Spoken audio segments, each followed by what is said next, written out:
Hello दोस्तों, आपका स्वागत है हमारे YouTube चैनल परीक्षार्पण में। आज का विषय है हमारा अव्यय। अव्यय के बारे में जानेंगे, बड़े सरलतम रूप से बताएंगे। लेकिन जानने से पहले अगर आपने हमारा YouTube चैनल अभी तक सब्सक्राइब नहीं किया है तो जल्द से जल्द आप सब्सक्राइब कर लीजिए और ज़्यादा से ज़्यादा शेयर करिए। चलिए जानते हैं कि अव्यय क्या होता है, अव्यय का मतलब क्या होता है और किस प्रकार से अव्यय से प्रश्न बनते हैं।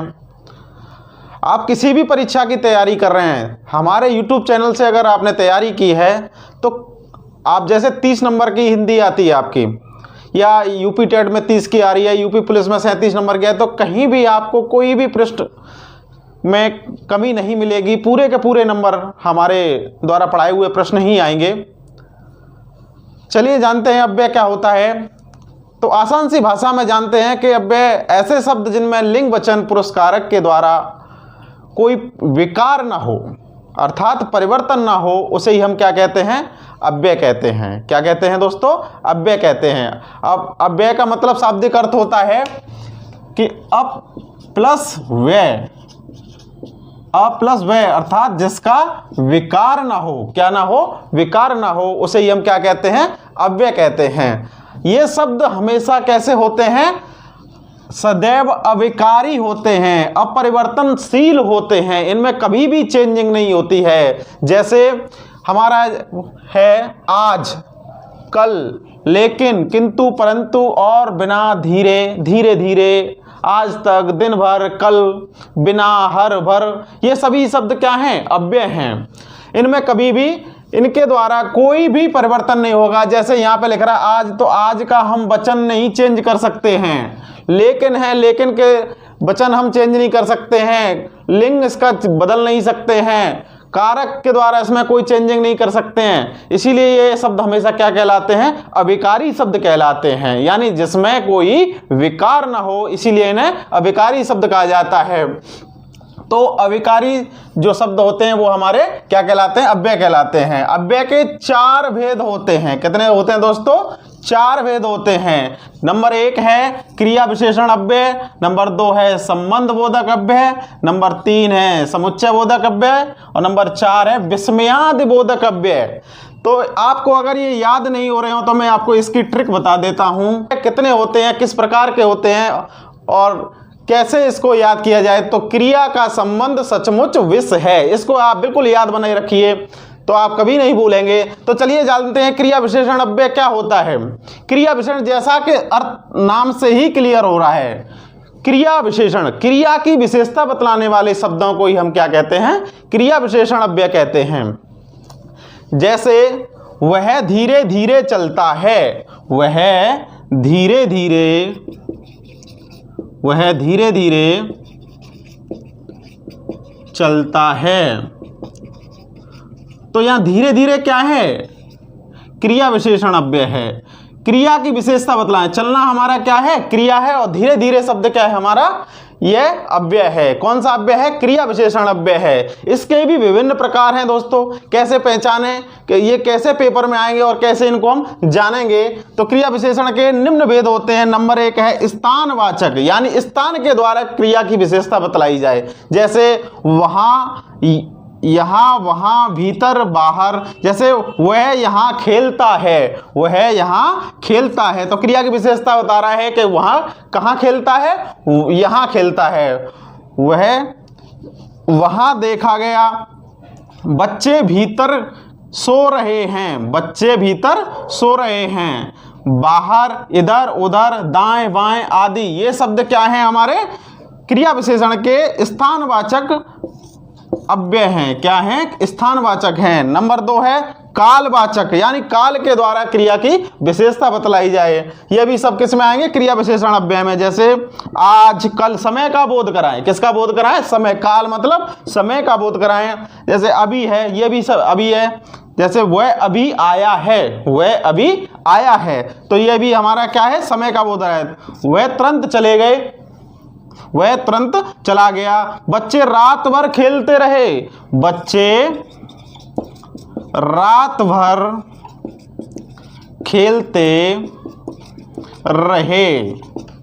तो देखो ये क्या है, हमारी क्रिया है, और रात भर हमारा क्या है, अव्यय है। क्या है, अव्यय है। तो क्रिया की विशेषता बतला रहे हैं कि कब तक खेलते रहे, रात भर खेलते रहे। तो समय का बोध रहा है, दिन भर, आजकल, नित्य, प्रतिदिन, ये सभी शब्द क्या है हमारे, क्रिया विशेषण अव्यय में कालवाचक है, यानी समय के बोध कराने वाले हैं। नेक्स्ट है परिमाण बोधक अव्यय। परिमाण मतलब मात्रा बताना, किसी की मात्रा बताना। तो इससे मात्रा पता चलेगी।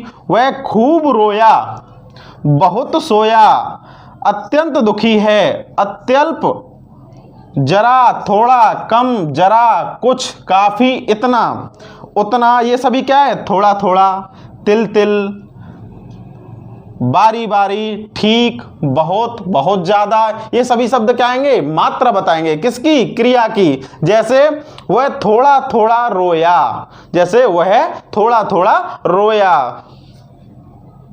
और जैसे ये दो शब्द हमारे बहुत ही देखे जाते हैं। ये किस में देखे जाते हैं, हमारे ये संधि में देखे जाते हैं। ये दोनों शब्दों में संधि कौन सी है दोस्तों, आप हमारे कमेंट बॉक्स में बताइए। अत्यंत में और अत्यल्प में कौन सी संधि होगी, आप हमारे कमेंट बॉक्स में लिखकर बताइए कि इस दोनों में कौन सी संधि होगी। फिर नहीं बताओगे तो हम फिर से अगले वीडियो में बताएंगे आपको कि इसमें कौन सी संधि होगी। नेक्स्ट है रीति।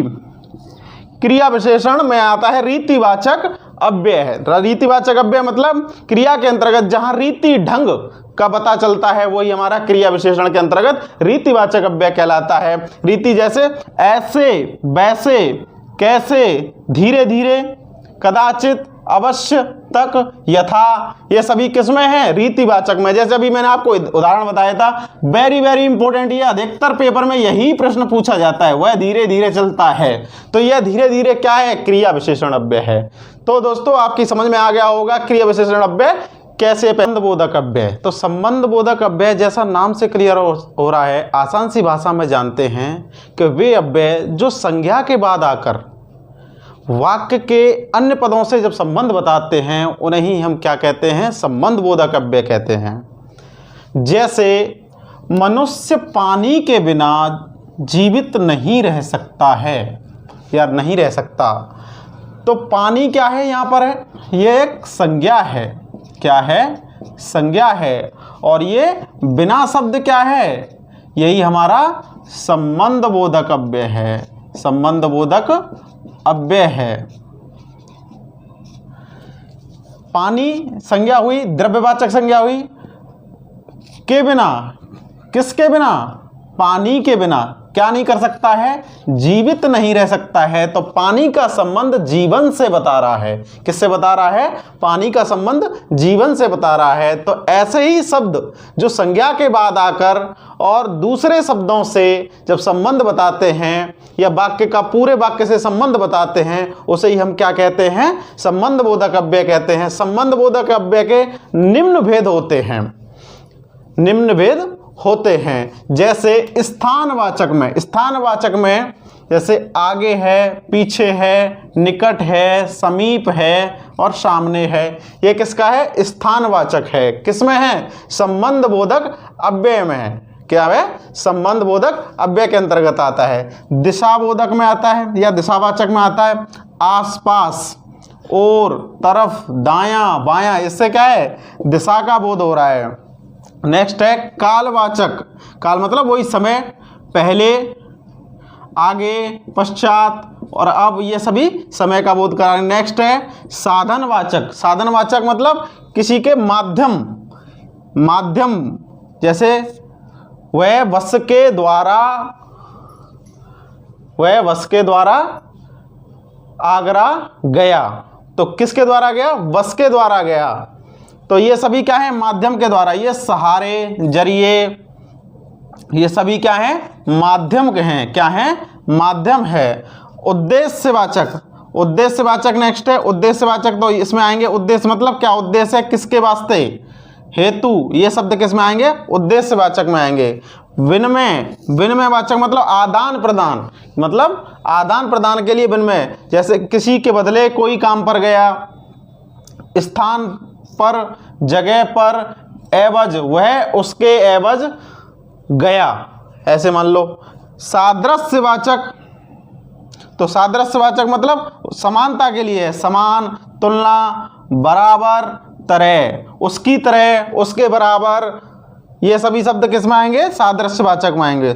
नेक्स्ट है विरोधवाचक। विरोधवाचक मतलब विरोध, विरुद्ध, विपरीत, ये शब्द किस में आएंगे? विरोधवाचक में। साहचर्य, साचल मतलब साथ साथ, संग, समेत, सहित। विषयवाचक संबंध है, भरोसे है। नेक्स्ट है व्यतिरेकवाचक।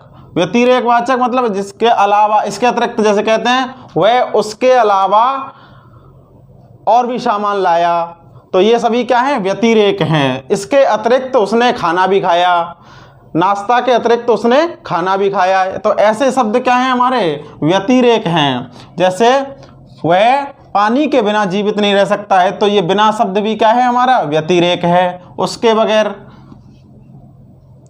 बगैर भी हमारा क्या है? व्यतिरेक है। संग्रहवाचक, संग्रह मतलब जैसे लगभग, भर, मात्र, लगभग, अंतर्गत, ये शब्द क्या है? संग्रहवाचक हैं। मतलब उसके लगभग बात बताते हैं, वही हमारा संग्रहवाचक। तुलनावाचक, तुलना मतलब उससे तुलना करती है, इसकी अपेक्षा वह अच्छा है। जैसे कह देते हैं कि कोई सामान लाए, उसकी अपेक्षा यह सामान अच्छा है, तो यही हमारा क्या है? तुलनावाचक है। उसकी समानता दूसरे से समान है, समक्ष है। कारणवाचक, इसमें आ जाएंगे कारण है, परेशानी है, मारे है, तो ये शब्द हमारे क्या कहलाएंगे? हमारे संबंध बोधक शब्द कहलाएंगे।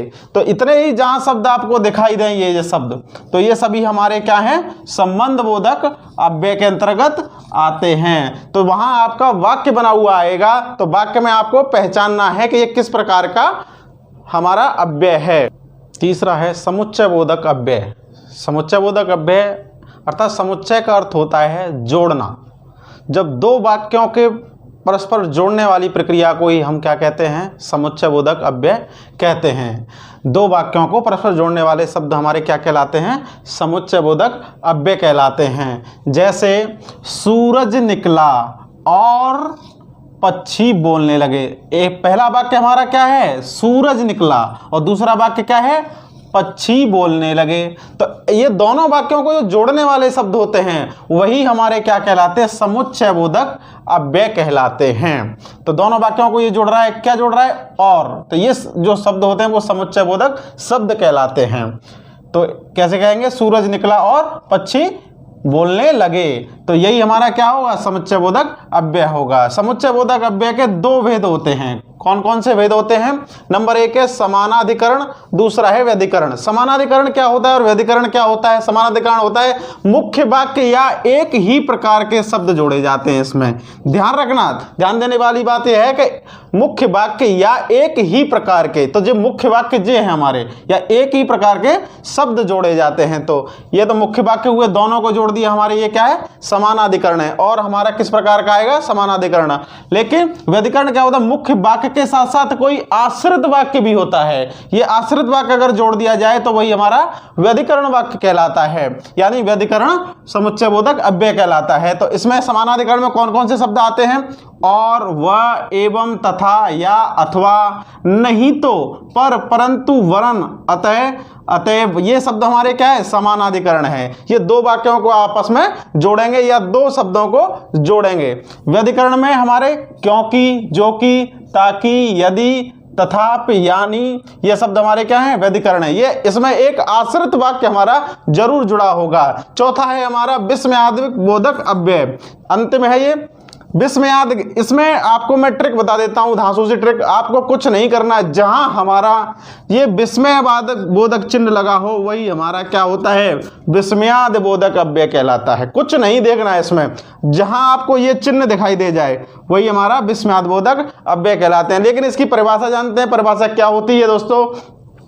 जिन अव्ययों से हर्ष, शोक, घृणा आदि का भाव प्रकट हो, लेकिन जिनका संबंध वाक्य के दूसरे शब्दों से या अन्य पदों से नहीं होता है। क्योंकि ये जो शब्द होते हैं वो अपने आप में अलग होते हैं और वाक्य हमारा अलग होता है। जैसे वाह ताज कितना सुंदर है, तो ताज कितना सुंदर वाक्य अलग हुआ, और वाह शब्द हमारा क्या हुआ? तो वाह शब्द जो हुआ वो विस्मयाद बोधक शब्द हुआ, लेकिन जो अलग वाक्य हमारा वो अलग है। तो जैसे हाय वह चल बसा, तो वह चल बसा अलग हुआ, और हाय शब्द हमारा क्या हुआ, तो यही हमारा क्या होगा, विस्मयाद बोधक अव्यय कहलाएगा। हाय ताज कितना सुंदर है, तो इसका संबंध इससे कुछ भी नहीं है, लेकिन ये हमारे हर्ष शोक घृणा के लिए ये शब्द यूज किए जाते हैं। यानी जहाँ विस्मयाद बोधक चिन्ह लगा हो वही हमारा विस्मयाद बोधक अव्यय कहलाता है। तो इसके भी निम्न भेद होते हैं या निम्न प्रकार से यूज होता है। जैसे खुशी के लिए, हर्ष के लिए कौन कौन से शब्द होंगे हमारे, खुशी के लिए कौन कौन से होंगे, वाह वह कितना अच्छा था, आहा धन्य है, शाबाश तुमने बहुत अच्छा काम किया। तो उसके बाद यह चिन्ह जरूर लगा होगा, शाबाश तुमने बहुत अच्छा काम किया। अब शोक, शोक मतलब दुख के लिए, हाय बहुत बुरा हुआ, ऐसे बोलते हैं ना, हाय मतलब दुख के साथ प्रकट होता है, लेकिन ये चिन्ह जरूर लगा होगा। त्राही त्राही, त्राही त्राही मची हुई है, तो त्राही त्राही शब्द हमेशा शोक के लिए ही प्रयोग में लाया जाता है। आश्चर्य, ओहो ये क्या हो गया, ऐसे बोलते हैं, ओहो ये क्या हो गया, ओहो क्या, ऐसे बोलते हैं, क्या वह इतना पढ़ा लिखा है, तो ये क्या है, आश्चर्य की बात है। ठीक है, नेक्स्ट है स्वीकार बोधक, जी हाँ, ऐसे बोलते हैं, जी हाँ, हाँ अच्छा ठीक, ये शब्द हमारे क्या हैं, आश्चर्य बोधक, एकदम से आश्चर्य की भावना प्रकट हो जाए, ठीक, अच्छा अच्छा, जी हाँ, ठीक है, तो ये हमारे स्वीकार बोधक हैं। अनुमोदन बोधक हैं, अनुमोदन करते हैं, जैसे ठीक है, अच्छा है, हाँ हाँ हाँ हाँ, ऐसे शब्द बोलते हैं, तो ये क्या है, अनुमोदन बोधक। तिरस्कार मतलब किसी के आप तिरस्कार करेंगे तो कैसे, छी कितना गंदा है, जो आप घृणित व्यक्ति होते हैं उनके लिए हम बोलते हैं हाँ छी कितना गंदा रहता है, लेकिन ये विस्मयाद बोधक चिन्ह जरूर लगा होगा। धिक, दुर, हट, ये शब्द हमारे क्या हैं, तिरस्कार बोधक है। संबोधन, अरे, अजी और हे, अजी सुनते हो, अब देखा होगा आपने पत्नियां कहती हैं अजी सुनते हो, तो अजी शब्द किसके लिए है, अपने पति के संबोधन के लिए। अजी शब्द जो क्या है, किसी दूसरे के लिए के संबोधन के लिए है। तो यही हमारा बिल्कुल क्लियर हो गया, विस्मयाद बोधक चिन्ह अगर जहां लगा हो वो हमारा क्या है, विस्मयाद बोधक अव्यय है। तो आपकी समझ में अव्यय समझ में आ गए होंगे बिल्कुल क्लियर कि किस प्रकार से इसमें प्रश्न बनेगा। चारों प्रकार के अव्यय मैंने बता दिया। पहला प्रकार है क्रिया विशेषण, दूसरा है संबंध बोधक, तीसरा है समुच्चय बोधक और चौथा है विस्मयाद बोधक। मैंने आपको इसकी ट्रिक भी बता दी है, कैसे करेंगे। क्रिया का संबंध सचमुच विष है, तो इसके द्वारा हम याद कर सकते हैं। मैं आपको एक चीज और बता देता हूं, जितने भी ये अव्यय हैं, जितने भी अव्यय हैं हमारे, ये अव्ययी भाव समास के अंतर्गत आते हैं। आपको यही बता देता हूं, अगले जो टॉपिक है उसमें पढ़ाया जाएगा समास। तो ये जितने भी अव्यय मैंने कराए हैं ये सभी अव्ययी भाव समास के उदाहरण होते हैं। तो दोस्तों आपकी समझ में आया हो और हमारा वीडियो आपको अच्छा लगा हो तो हमारे YouTube चैनल को सब्सक्राइब कर लीजिए और ज़्यादा से ज़्यादा इसको शेयर करिए, जिससे बच्चों के पास पहुँचे, पढ़ने वाले बच्चों के पास पहुँचे। और कमेंट करिए, शेयर करिए। धन्यवाद। जय हिंद, जय भारत।